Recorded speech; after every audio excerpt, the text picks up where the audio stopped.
Hi, this is Maxi Gorov, and you're watching the opening part of the series of short videos on my successful attempt to colonize a totally wild and secluded place. Back in 2015, during my vacation, I started to build a log cabin using falling trees at Ladoga Lake. As a side note, I purposefully didn't chop a single live tree for my cabin construction, which made the task more difficult. I'm a practicing lawyer based in St. Petersburg, Russia, and can work on this colonization project only during my summer vacation. This is why my log cabin is still not quite finished, and I have a lot of interesting challenges ahead of me.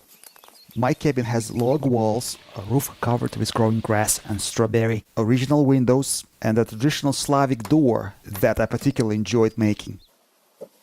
In the upcoming videos, there will be more details on how I built my log cabin, as well as about my life in the wilderness with its small joys, such as fishing, gardening in the woods, encountering wild animals in their natural habitats, and even baking bread in a primitive earth oven. I should mention here, I'm not a professional builder. I only share my own thoughts and experiences here rather than shooting instructional videos. But let's get back to our main topic of moving 400-kilogram logs. As I mentioned before, I only used trees falling by hurricanes, which made access to them very complicated at times. The task proved to be more difficult than the construction itself. I used extra thick logs for my cabin's construction. To move wet and heavy logs, I used an A-shaped frame with a pulley under its peak. Such leverage and support hoist allows me to minimize friction by lifting one end of the log, helping me move it by myself. The A-shaped frame is made of two dry logs connected together at the top. Then the joint is reinforced by a wedged dowel.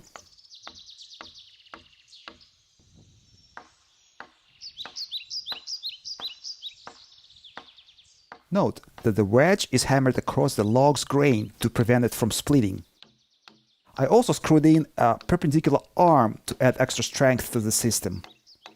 Once I finished this, I trimmed each log to 2.5 meters, which is about 8 feet.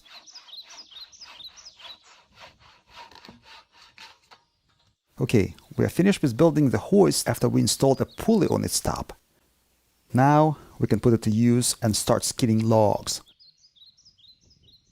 But if your log is dry and light enough, you can get away with using just the pulley and freshly debarked logs underneath to minimize friction so your log will slide as if it's on ice. An advice I've picked up from old books.